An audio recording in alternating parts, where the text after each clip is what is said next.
une petite niçoise. Je suis née à Nice. Et donc, assez rapidement, j'ai été confrontée à un événement assez tragique dans ma vie, puisque j'ai perdu un frère qui est arrivé à la naissance. Il est né et puis il est mort le même jour. Et donc ça m'a impactée. J'avais que 4 ans en fait. Et du coup, la petite fille à ce moment-là était vraiment très impactée par la violence en fait de cet événement qui était tellement attendu. Et surtout cette conscience qu'on pouvait naître et mourir le même jour. Donc ça a été un choc que je n'ai probablement pas compris tout de suite et qui a généré certainement une souffrance telle que du coup j'avais besoin de comprendre le sens de l'existence.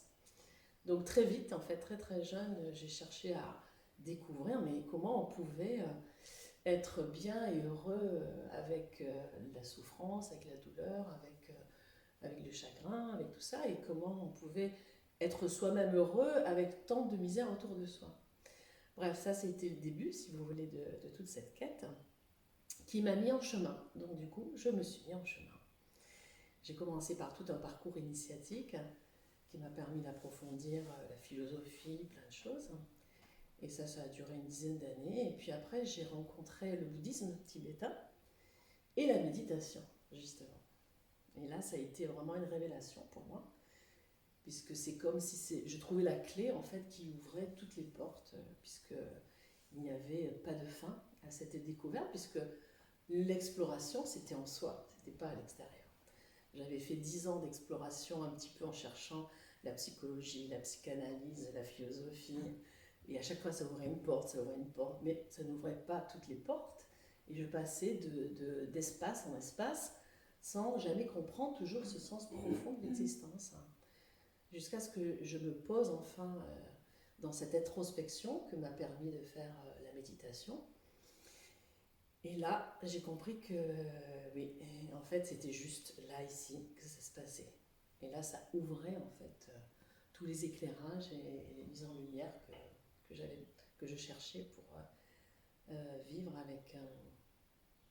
avec ce sens de l'existence. Et donc j'ai suivi ce parcours pendant 15 ans. J'ai pris des responsabilités au sein du groupe. J'ai été instructrice, j'ai été directrice de centre, donc j'ai animé des groupes en méditation, comme on le fait aujourd'hui. J'ai suivi aussi ce parcours traditionnel rituelique, donc des approches préliminaires de l'andro, de tout ça, spécifiques au bouddhisme. Et là, j'ai vraiment goûté profondément à ces enseignements du Bouddha. Et jusqu'à ce qu'à un moment donné, je cherchais toujours. La quête continuait. Donc ça a été tout un parcours jusqu'à ce que je m'épuise en fait dans cet approfondissement des textes, dans cette recherche permanente, à travers la connaissance, à travers l'accumulation de pratiques. Et à un moment donné, je pense que je me suis lassée avec moi-même. Et à un moment donné, j'ai réalisé qu'en fait, on m'avait donné beaucoup de choses et qu'il fallait peut-être que j'arrête de chercher encore d'autres enseignements. Mais vous ne pouvez pas empêcher l'esprit de penser, c'est ce qu'on va voir aujourd'hui, et vous ne pouvez pas empêcher le chercheur de chercher. Donc c'est pas parce que vous décidez que ça va s'arrêter. C'est pas comme ça que ça marche. C'est qu'à un moment donné, vous êtes dans une énergie que vous allez épuiser. Vous allez jusqu'au bout de cette énergie, et si ça doit chercher, ça doit chercher, si ça doit apprendre, ça doit apprendre, si ça doit faire des sadhanas, ça fait des sadhanas, jusqu'à ce qu'à un moment donné, ça s'épuise, pour arriver à ce silence, en fait,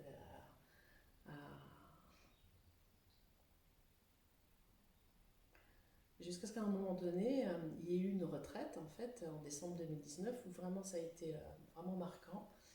Et là, la quête s'est arrêtée. Il y a quelque chose qui s'est goûté vraiment en unité et profondément. Et c'est comme si j'avais fait, voyez, un parcours comme ça, et j'étais juste revenue au point de départ. C'est assez bouleversant de voir qu'en fait, vous avez cheminé pour arriver où? Juste au point de départ. C'est vraiment pour ça que je parlais avec monsieur qui me disait, mais alors le parcours est long quand je vois Mathieu Ricard, tout ce qu'il a accompli, tout ce qu'il a fait. Donc ça veut dire que je vais devoir faire beaucoup Ah ben non, pas forcément. Parce que c'est juste là, ici, en un claquement de doigts. Si c'est là, ici, c'est tout de suite. Parce que c'est en vous, c'est pas à l'extérieur, il n'y a pas de but à atteindre, il n'y a pas de volonté à mettre, à aller chercher à l'extérieur, c'est juste maintenant, radicalement ici. C'est ici et maintenant. C'est pas demain, c'est pas après-demain, c'est pas hier, c'est juste là, directement. Et c'est d'une simplicité bouleversante. C'est-à-dire que vous passez par quelque chose de très élaboré, vous passez votre vie à décortiquer, à approfondir, à découvrir encore ceci, encore cela. Et en fait, c'est juste ça.